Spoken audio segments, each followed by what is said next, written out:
Я решил вам наконец рассказать о своей работе. Приятно думать психологически, как ни крути, это психология людей, что человек не сам все добивается, что поначалу было сложновато, сейчас, конечно, со временем я к этому привык, но тяжело, конечно, когда ты человек эмоциональный, ты не можешь не обращать внимания, когда тебя несправедливо в чем-то обвиняют. Наиболее эмоционально я высказался по этому поводу, когда вот только услышал об этом, мы в Жатае были на выморозке. Почему я решил сказать? Потому что я действительно вкладываю труд в это, и как-то стало немножко неприятно, что кто-то считает, что это не труд, а просто какой-то проект. Можно просто в какой-то момент перегореть. Я этого не хочу. Я врать не умею, у меня претит вранье. Поэтому я сам стараюсь максимально честно жить и не терплю этого в других.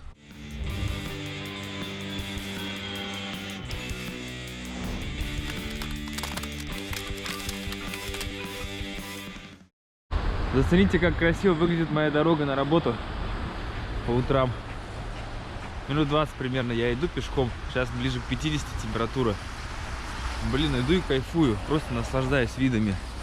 Вот тут ледяные скульптуры возле разных зданий. Туман такой стоит. Деревья снежные.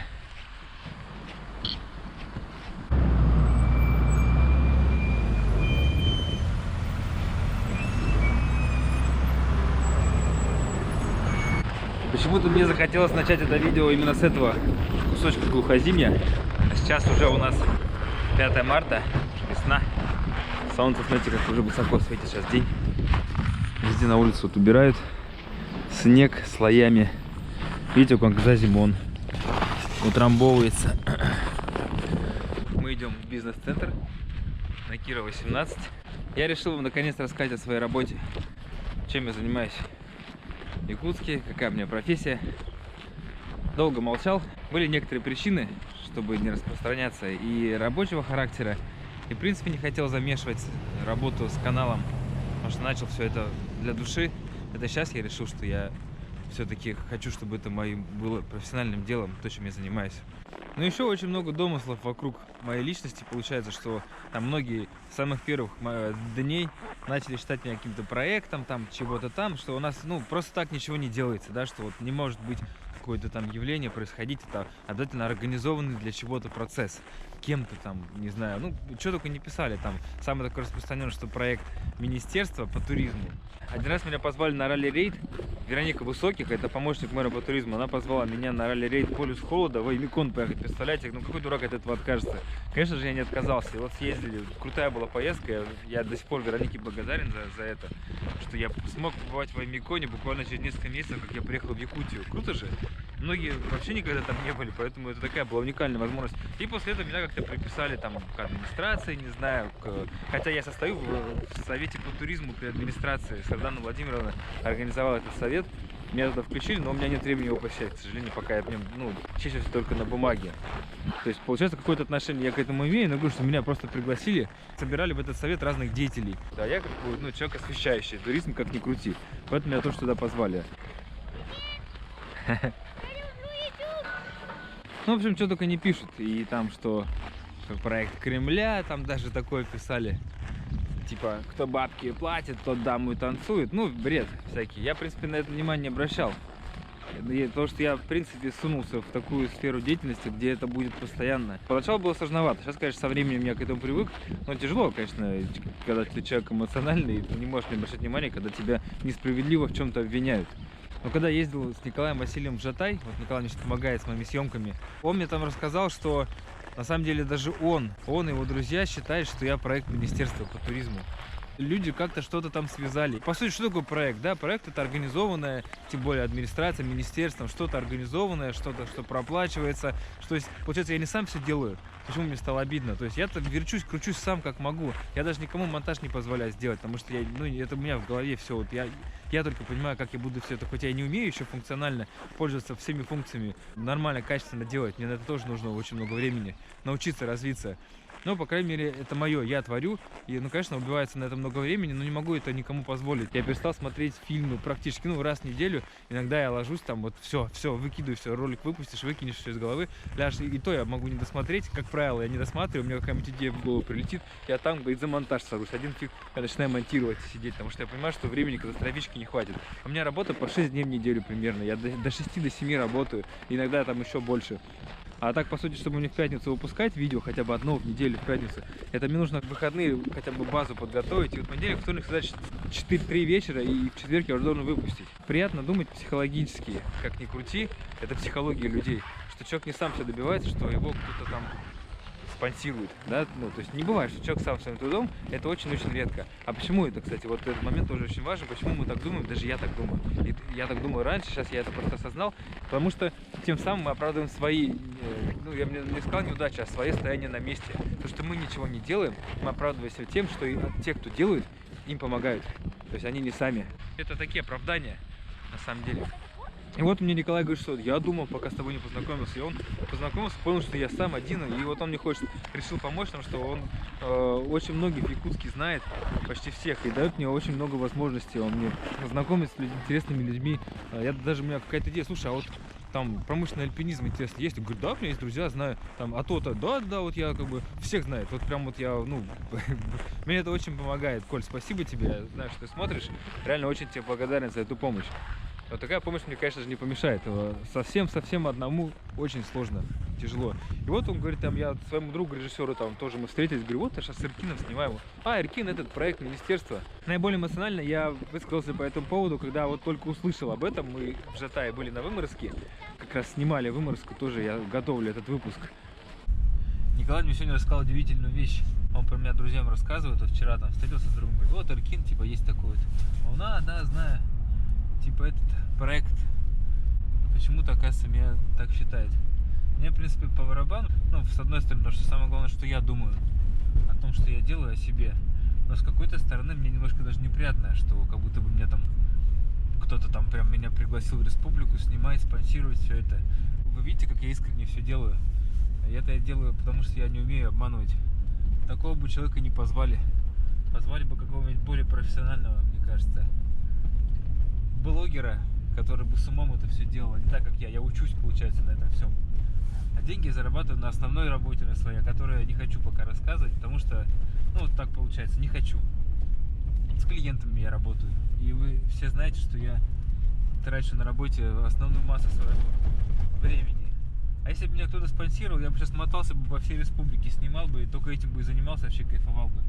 И вы бы видели гораздо больше, чем вот такие вот выезды там выходного дня.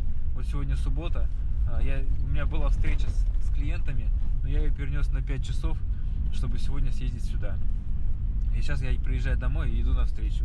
В воскресенье только один у меня полноценный выходной день, когда я буду сидеть монтировать. А так бы у меня были бы люди, которые мне монтировали, монтажеры. Все бы там было уже организовано так, что вы бы сейчас уже у меня на канале бы всю республику увидели. У меня было бы накручено там на 100 000 подписчиков, уже серебряная кнопка, и все там было гораздо круче. Почему я это решил сказать? Потому что, ну, я действительно вкладываю труд в это, и как-то стало немножко неприятно, что кто-то считает, что это не труд, а просто какой-то проект какой-то. Вот так. Крик души небольшой. Я даже немножко иногда паникую, что я не могу реализовать все задуманное. Мне это прям вот, ну, реально таким напряжением внутри постоянно сидит. То есть я не думаю, что это просто так вот, там, когда хочешь снимать, когда хочешь делать. Я взял на себя ответственность некоторую, да, регулярно выкладывать видео хотя бы раз в неделю. Это требует времени съемка, требует времени монтаж. Я никому не могу это доверить. Это мои мысли, я их реализовываю через видео. Я хочу этому научиться более качественно делать. Сейчас я все делаю, конечно, на элементарной функции. И я даже не могу, у меня нет времени посидеть, какие-то обзоры посмотреть, как все делать. Со мной люди хотят встретиться там с друзьями, мои меня не видят. Я не могу найти на это время. Я даже не могу найти время, чтобы там позвонить родителям, просто поболтать. Потому что сидишь вот так, зашившись. Прибежал и делаешь. Больше времени даже хочется не на это, не на отдых какой-то, хотя это тоже нужно. Иначе можно просто в какой-то момент перегореть. Я этого не хочу. Пока я все на позитив, пока все хорошо. Ну, были у меня моменты, на самом деле, я так уже был перегружен эмоционально. А так просто у меня куча мыслей, куча идей. Я уже списал весь, блокнот, у меня там записываю, и понимаю, что все это только копится и остается нереализованным. То есть я сейчас, задумался, что если бы я все бы свое личное, все бы свободное время посвятил бы именно этому, не то что канал на ютубе, то есть канал это просто сейчас для меня площадка для реализации моего творчества. Я хочу зайти гораздо дальше, пока я не знаю как, что, где. Ну просто надо работать, и оно само придет куда надо. Вообще понятие блогер для меня такое, не несет негативный смысл. Я поэтому не хочу в всяких блогерских тусовках тусоваться там. Хотя мне говорят, там, давай, ты можешь с другими блогерами встречаться, там, с ними какие-то видео записывать. Ну, я не знаю. Для развития на ютубе это нужно, для количества там, подписчиков, там все. Но я за этим не гонюсь. Хотя, конечно, надо набирать это количество зрителей, это то, насколько информация обо мне узнают. То есть это тоже нужно. Надо какую-то золотую середину найти, потому что я как-то к этому вот, это блогерство, привет, я сегодня там-то нахожусь, а сегодня мы тут. Ну, такое хвастовство какое-то. Не знаю, в общем. Но я блогер, как ни крути, я все равно в этой сфере нахожусь, и приходится мне так называться. Нет, ну, конечно же, есть и нормальные ребята, я ничего не говорю. Вот если здесь в Якутии брать, то, ну, я сюда когда ехал, уже смотрел, пытался что-то найти, это вот Олесь Петрович, Слава, клевая рыбалка. В принципе, мужики прикольно снимают, и было бы, наверное, интересно с ними куда-нибудь съездить, совместно что-нибудь придумать. Ну, я, наверное, не отказался бы от этого предложения, если бы мне кто-нибудь сейчас из них бы написал, позвал. Ну так, если быть честным. Хотя, конечно, можно сказать, что это топовый блогер, поэтому понятно, что с ними ты там не обломаешься. Ну, нет, я не с этой точки зрения анализирую. Просто действительно, я когда смотрю их ролики, мне кажется, что они достаточно прикольно делают и достаточно искренне. Вот это самое главное, без всякого там пафоса, без всякой наигранности. Ну, как я немного смотрел, ну, вот, на основе той информации, которую я успел получить. В общем, друзья мои, я знаю, что многие, кто меня смотрит, хорошо меня понимают, потому что я открыто работаю. Я врать не умею, в принципе. Почему я взял имя Эркин? Я когда искал, что захотелось взять якутское имя, я набрал просто в интернете значение якутских имен. Вы вот можете взять сейчас проверить. И одна из ссылок, там просто имена и переводы. И там перевод был честный. А это у меня кредо по жизни, я врать не умею, у меня претит вранье. Поэтому я сам как бы стараюсь максимально честно жить и не терплю этого в других. Вот это тоже есть. Я действительно сам все это начал делать, и почему мне это, в принципе, стало важно так донести до людей, потому что я сейчас вот все, что я делаю на глазах у вас, чтобы люди, глядя на меня, кто пытается чего-то добиться, как я раньше, и не могут начать, потому что не верят в себя, не верят в свои силы, сейчас, глядя на меня, поверили в то, что они тоже смогут, потому что вот вспомните меня год назад, я просто решил начать и стал делать. Но вы думаете, я вот сейчас вот я пока ходил, меня несколько человек узнало. Думаете, раньше я о таком когда-то подумать мог, я даже не мечтал, что вот так вот все это будет, все это. Конечно, мне еще далеко до большого успеха, я к этому еще иду. Но тем не менее, люди в Якутии меня знают, узнают. И мне так приятно, что люди меня узнают как друга. Вот этого не просто как какую-то там медийную личность. Я стараюсь действительно научиться не оборачиваться ни на кого, ни на что, ни на чье мнение. Это очень вредно для любого дела, думать о чужом мнении. Это, нужно этому научиться. Я еще не умею. Это тоже, я многому учусь. И повторю, и я всегда вам говорю, что я этому учусь и вам рассказываю. Надо, чтобы делать так, как ты хочешь, и творить, и действительно чего-то добиться, нужно не оборачиваться ни на кого. Нужно отбросить. Я считаю, что вот я сейчас отбросил все. Мне до сих пор многие советуют. Это то, все. Там, и когда проанализируешь, это просто торможение. Нет. Все, я делаю так, как я хочу, так, как я считаю. И, в принципе, мне бы научиться не оборачиваться. Начал я, конечно же, все как хобби. Но сейчас я хочу, чтобы это было моей основной деятельностью. И вот почему я вам еще рассказываю сегодня о своей работе, потому что я решил, что мне нужно максимально высвободить свое время от работы, и я решил с ней покончить к лету. Не так все просто. Я решила еще прошлым летом, в августе, где-то в июле, я решил, что мне не хватает времени катастрофически, чтобы развиваться, мне не хватает времени. Сейчас я просто держусь на плаву. Времени нужно на очень-очень много. У меня куча книг стоит в очереди, которые нужно прочитать, куча видео, которые нужно. Надо научиться монтажу просто вот, элементарно. Мне скинули видео работы со звуком, я знаю, что у меня с этим проблема. Одно дело микрофон купить, тоже не знаю, как это все реализовать, чтобы было все просто. Да просто работать со звуком в программе, мне эта ссылка уже 3-4 недели назад мне раскинули, я до сих пор не могу там минут 20 посмотреть, все время не найти, расставляю приоритет. Сначала сделал, и когда я сделал, я могу что-то сделать, видео, допустим, в пятницу, я могу сделать что-то большее, но, как правило, я не успеваю, потому что я впритык все. И потом следующий начинаешь делать, следующий. И немножко в таком загнанном состоянии уже иногда перегрузка такая эмоциональная. А нельзя, это выгореть можно же, поэтому надо как-то в этом плане аккуратненько. По поводу заработка на ютубе поговорим отдельно, а то боюсь, слишком длинный ролик получится. Это тоже надо мне высказать вам свое мнение по поводу этого всего. Так что сегодня я раскрываю перед вами карты. Пойдемте ко мне на работу, посидим в офисе, поболтаем. чем я занимаюсь, тратя практически основное все свое время. Что-то я сейчас понял, что выпалил вам все как есть, в очках, даже не снимая. Это как-то некорректно, особенно когда ты говоришь про честность какую-то без зрительного контакта. Вот они, мои глаза, всегда честны, всегда открыты.